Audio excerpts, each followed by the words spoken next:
El autógrafo de la muerte. Nueva York, 8 de diciembre de 1980. 5 de la tarde. Un hombre de 25 años espera pacientemente frente al edificio Dakota, el majestuoso complejo de apartamentos en la esquina de Central Park West y la calle 72. En su mano sostiene un álbum recién comprado, Double Fantasy. Su nombre es Mark David Chapman, y en pocas horas se convertirá en el asesino de un cantante muy reconocido. Si te interesa mucho el video, síguenos, dale like y activa la campana para no perderte ninguno de nuestros videos en el canal de Crónicas de Asombro. Cuando John Lennon sale del edificio junto a Yoko Ono, Chapman se acerca nerviosamente. Siempre amable con sus seguidores, toma el disco y lo firma con su característica letra. Un fotógrafo aficionado, Paul Gores, captura el momento. Lennon sonríe, Chapman mira fijamente. Años después, Chapman recordaría: fue muy amable conmigo. Irónicamente, fue muy amable y fue muy paciente conmigo. El limusina estaba esperando, y él se tomó su tiempo conmigo. Ese disco autografiado se convertiría en el último autógrafo que John Lennon daría en su vida. En 2006, se subastó por $525,000, convirtiéndose en el álbum más caro de la historia. Un objeto manchado de sangre y tragedia. Nadie imaginaba que 5 horas después, ese mismo hombre estaría parado en el mismo lugar, apuntando un revólver calibre .38 a la espalda del músico más famoso del mundo. El hombre que quería ser alguien. Para entender esta tragedia, debemos conocer a Mark David Chapman. Nacido el 10 de mayo de 1955 en Fort Worth, Texas, Chapman creció en un hogar marcado por el maltrato. Su padre, un exsargento de la Fuerza Aérea, era violento. Su madre, enfermera, intentaba protegerlo sin mucho éxito. Durante la adolescencia, Chapman sufrió de depresión y fue diagnosticado como esquizofrénico paranoico. Comenzó a consumir estupefacientes y faltó constantemente a la escuela. A los 16 años, se convirtió en cristiano renacido, lo que temporalmente estabilizó su vida. Pero había una obsesión que nunca lo abandonaría: el guardián entre el centeno de J.D. Salinger. Chapman se identificaba completamente con Holden Caulfield, el protagonista adolescente que odia la hipocresía del mundo adulto. Ese libro se convertiría en su Biblia personal. En 1979 se casó con Gloria Abe, una agente de viajes de origen japonés. Consiguió trabajo en un hospital, pero fue despedido y luego fue contratado varias veces. Además, trabajó como guardia de seguridad nocturno, donde comenzó a beber en exceso. Chapman desarrolló una serie de obsesiones que incluían aquel libro, la música, y en particular John Lennon, y comenzó a escuchar voces. ¿Qué lo llevó a odiar a Lennon? Varias cosas. Chapman mostró disgusto por el lujoso estilo de vida de John Lennon, las letras de canciones como God Imagine, y la declaración pública de que los Beatles eran más populares que Jesús. Para Chapman, Lennon era un farsante que predicaba no tener posesiones mientras vivía en un lujoso apartamento en Manhattan. En septiembre de 1980, le escribió a una amiga: «Me estoy volviendo loco», firmando la carta como el guardián entre el centeno. El regreso del rey, Double Fantasy. Mientras Chapman planeaba su crimen, John Lennon estaba viviendo el momento más feliz de su vida. Después de 5 años alejado de la música, dedicado completamente a criar a su hijo Sean, nacido en 1975, el ex-Beatle había regresado. En el verano de 1980, Lennon navegó desde Rhode Island hasta las Bermudas a bordo de una embarcación. Durante el viaje, fueron azotados por una tormenta que dejó a todos mareados, excepto a Lennon y al capitán. Lennon nunca había navegado un barco así y sintió verdadero miedo, pero al enfrentar el desafío encontró una renovada confianza en sí mismo. Fue en las Bermudas donde las canciones comenzaron a fluir. Lennon estaba inspirado, feliz, reconciliado con la vida. El 17 de noviembre de 1980, Apenas 3 semanas antes de su muerte, lanzó Double Fantasy, un álbum conjunto con Yoko Ono. El disco era una conversación musical entre la pareja. Canciones como Just Like, Starting Over, Woman Beautiful Boy, mostraban a un Lennon maduro, en paz consigo mismo, celebrando el amor y la paternidad. En Beautiful Boy, le susurraba a su hijo: «Buenas noches, Sean, nos vemos en la mañana». Palabras que hoy suenan como una despedida. Las críticas iniciales fueron mixtas. Algunos pensaban que el disco era demasiado suave, que le faltaba el filo característico de Lennon. Pero al músico no le importaba. Estaba feliz. Tenía planes de continuar haciendo música, de volver a los escenarios. La vida, finalmente, le sonreía a sus 40 años. El plan de un asesino. Chapman viajó por primera vez a Nueva York en octubre de 1980 con la intención de acabar con la vida de Lennon. Compró un revólver calibre .38 especial, en Honolulu, por $169. Llegó a la ciudad, pero en el último momento cambió de opinión. Después de ir al cine y ser inspirado por la película Ordinary People, regresó a Hawái y le dijo a su esposa que había estado obsesionado con acabar la vida de Lennon, pero que ya no lo estaba. Lo cual resultó mentira. El 6 de diciembre de 1980, Chapman regresó a Nueva York. Esta vez estaba decidido. Se hospedó en el Hotel Sheraton y comenzó a planear meticulosamente. En la mañana del 8 de diciembre, partió desde el hotel tras dejar cosas personales en su habitación para que la policía las encontrara. Compró un ejemplar del Guardián entre el Centeno, en el que escribió «Esta es mi declaración» y lo firmó como Holden Caulfield. Además de Lennon, Chapman había considerado eliminar a otras figuras públicas: David Bowie, Johnny Carson, Elizabeth Taylor, Paul McCartney y hasta Ronald Reagan. Pero Lennon encabezaba su lista. Era el más famoso. Acabar con él le daría lo que Chapman desesperadamente buscaba: notoriedad. En octubre de 2024, casi 45 años después, Chapman finalmente confesó sus verdaderas motivaciones ante la Junta de Libertad Condicional: para ser famoso, para ser algo que no era. Había caído tan bajo que vi el asesinato como un medio para alcanzar la fama. Y entonces me di cuenta: oye, hay una meta aquí. No tengo que morir y puedo ser alguien. El último día. El 8 de diciembre de 1980, comenzó como un día ordinario para John Lennon. Por la mañana, la fotógrafa Annie Leibovitz llegó al apartamento de Dakota para una sesión fotográfica para la revista Rolling Stone. La imagen icónica de Lennon desnudo, acurrucado junto a Yoko completamente vestida, sería tomada ese día. Sería la última foto profesional de Lennon con vida.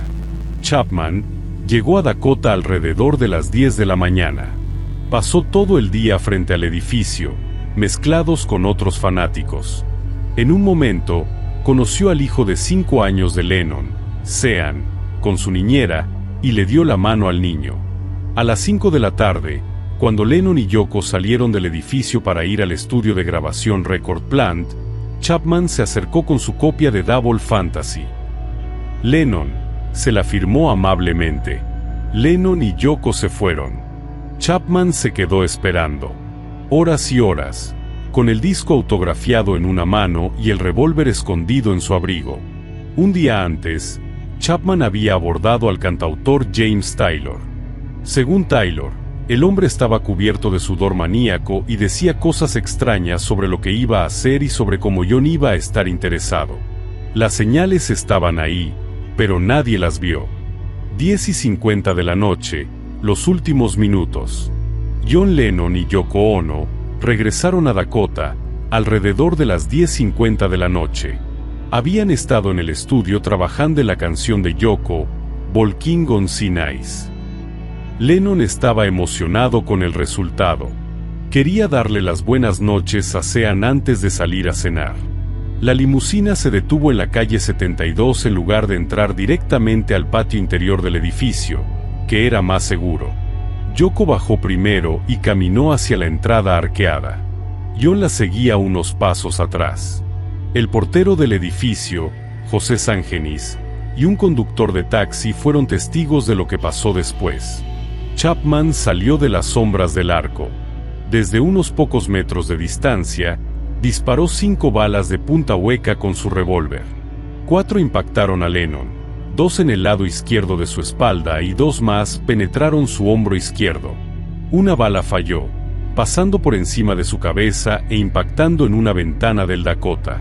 Lennon, alcanzado, logró dar unos pasos tambaleantes hacia el vestíbulo del edificio.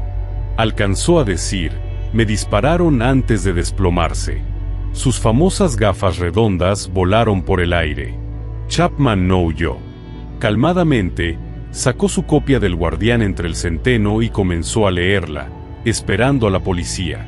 Cuando los oficiales llegaron minutos después, lo encontraron sentado tranquilamente en la acera. La carrera desesperada. Los miembros del Departamento de Policía de Nueva York fueron los primeros en llegar. Reconociendo que las heridas de Lennon eran severas, decidieron llevarlo en su coche policial al Hospital Roosevelt en lugar de esperar una ambulancia. Durante el trayecto de 6 minutos, los oficiales intentaron mantenerlo con vida. Pero Lennon había perdido cerca del 80% de su volumen sanguíneo. Las balas de punta hueca habían causado un daño devastador. El certificado de defunción describió la causa de muerte como heridas múltiples en el hombro izquierdo y zona torácica, afectación pulmonar y de la arteria subclavia izquierda, hemorragia externa e interna, y shock.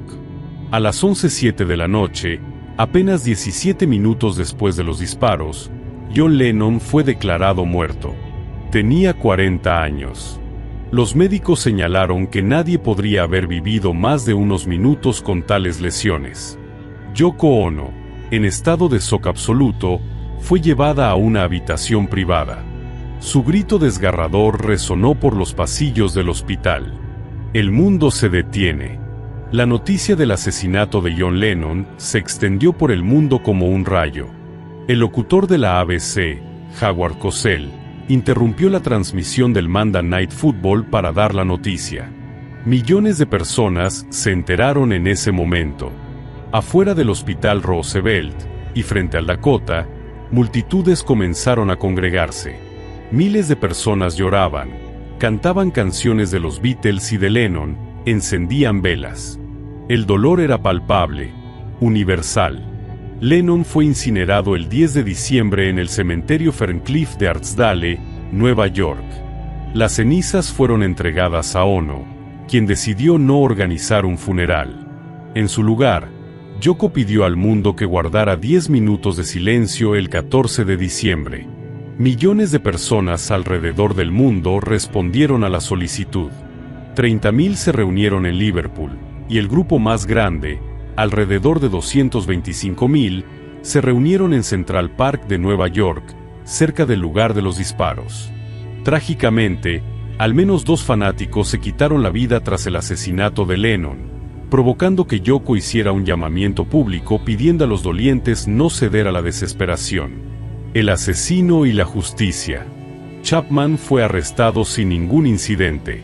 En su declaración a la policía 3 horas después, dijo: «Estoy seguro de que la mayor parte de mí es Holden Caulfield, el personaje principal del libro». El 9 de diciembre fue procesado por cargos de asesinato en segundo grado. En junio de 1981, contra el consejo de sus abogados, Chapman se declaró culpable. Fue sentenciado a 20 años hasta la cadena perpetua. En 2000, se convirtió en elegible para libertad condicional. Hasta 2024, se le ha negado la libertad condicional al menos 13 veces. En cada audiencia, las autoridades argumentan que su liberación sería un desprecio hacia la ley y minimizaría la gravedad de la pérdida de vidas. En su más reciente audiencia, Chapman intentó disculparse con Yoko Ono y con los fans. Este era un ser humano. No pensé en el sufrimiento que causaría.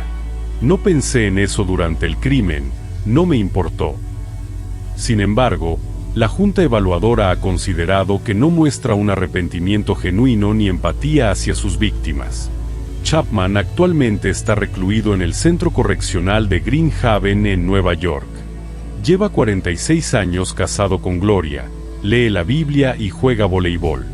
Su próxima audiencia será en 2027, cuando tenga 72 años. El legado de Double Fantasy. Después de la muerte de Lennon, Double Fantasy tuvo un resurgimiento masivo. El álbum saltó al número 1 en las listas de Estados Unidos y Reino Unido. Vendió más de 8 millones de copias en todo el mundo. En 1982, Double Fantasy ganó el Grammy al álbum del año. Canciones como Woman y Washing the Wheels se convirtieron en himnos póstumos. El disco, que había recibido críticas mixtas en su lanzamiento, ahora era visto como una obra maestra. Pero el significado del álbum había cambiado para siempre. Ya no era solo música, era una cápsula del tiempo que capturaba los últimos momentos felices de John Lennon. Cada canción se escuchaba ahora con una melancolía insoportable. Un legado interrumpido. John Lennon fue un hombre complejo. No era perfecto. Había sido violento con su primera esposa Cynthia, y había descuidado a su hijo Julian durante años. Tenía problemas con sustancias prohibidas en los años 70. Podía ser mordaz, arrogante, difícil. Por otro lado, junto a Paul McCartney, creó algunas de las canciones más importantes del siglo XX. Como solista, compuso Imagine, quizás el himno de paz más poderoso jamás escrito. Y en sus últimos años, había encontrado la paz como esposo y padre. Strawberry Fields Forever. En 1985, la ciudad de Nueva York dedicó un área de Central Park directamente frente al Dakota como Strawberry Fields, en honor a Lennon. En el centro hay un mosaico circular con la palabra Imagine en el medio, donado por la ciudad de Nápoles, Italia. Todos los días, decenas de personas visitan el memorial. Dejan flores, velas, cartas. Cantan canciones de los Beatles. Lloran por un hombre que nunca conocieron, pero que sintieron como si lo conocieran.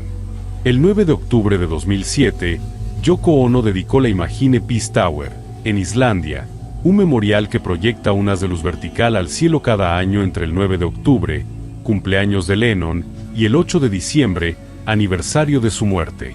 Más de 4 décadas después, John Lennon sigue siendo una presencia viva en la cultura popular. Su música se escucha en todo el mundo. Imagine se ha convertido en un himno universal. La reflexión final. La música que murió aquella noche. La tragedia de John Lennon nos recuerda la fragilidad de la vida y el precio terrible de la obsesión y la fama mal entendida. Nos recuerda que incluso las personas más brillantes pueden ser apagadas en un instante. Pero también nos recuerda el poder imperecedero del arte. Aunque John Lennon murió a los 40 años, su música vive. Sus palabras siguen inspirando.